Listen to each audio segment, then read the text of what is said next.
Bienvenue pour la Minute Info, la deuxième de 2026. Le NIST a publié la version provisoire de son Cybersecurity Framework Profile for Artificial Intelligence.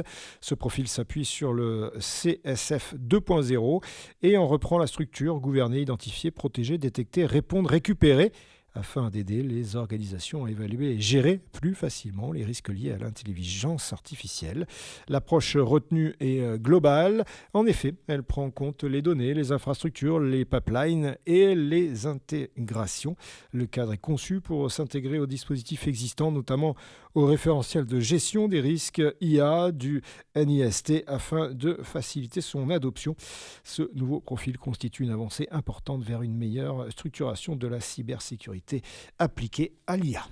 L'école d'informatique EPITA proposera à la rentrée 2026 une nouvelle formation de 3 ans portant sur les métiers liés à la sécurité des systèmes numériques à Rennes avec un diplôme reconnu par l'État. Ce bachelor reposera sur 3 piliers centrés sur l'action, apprendre, pratiquer et prouver, pédagogie concrète et progressive proposée aux étudiants via des stages, un semestre à l'étranger ainsi qu'une 3e année en alternance pour se perfectionner. Les compétences en cybersécurité acquises par les étudiants leur permettront d'accéder à des métiers comme consultant en cybersécurité, analyse, SOC ou encore opérateur en cybersécurité.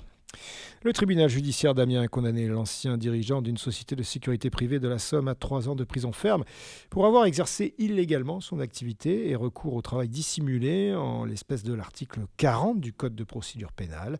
Malgré le retrait de son agrément et une interdiction temporaire d'exercer, il avait poursuivi son activité en contournant la loi. Cette décision issue d'un signalement du CNAPS et d'enquête de l'URSSAF illustre la vigilance des autorités pour garantir le respect de la réglementation dans le secteur de la sécurité privée. C'est la fin de cette Minute Info. Vous restez bien sûr au contact avec notre média à news-sécurité.fr.